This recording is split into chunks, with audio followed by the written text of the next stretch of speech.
comment on the current progress on the ground and broadly on the diplomatic front.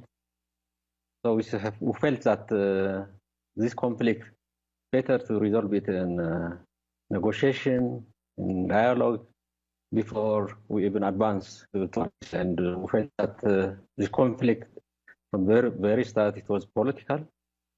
It should be resolved so politically.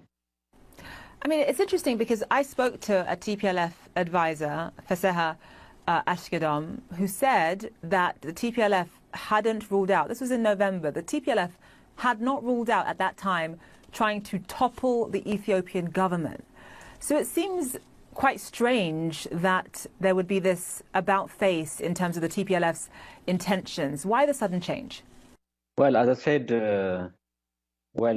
one of the major factors was the diplomatic concerns. And starting from US, everyone was pushing us not to get into Addis.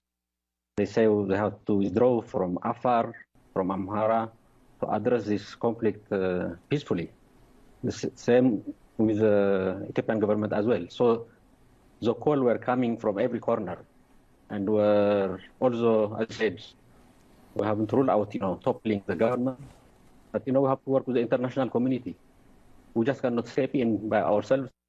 But sir, when you look at the history of Ethiopia, the TPLF ruled Ethiopia for about a quarter of a century and waged two very, very bloody wars. Can you see why people in Ethiopia on the ground, some people might hear this and be somewhat skeptical? Well, we know, the background of our political development in the country, and while we were governing as part of the coalition of PRDF.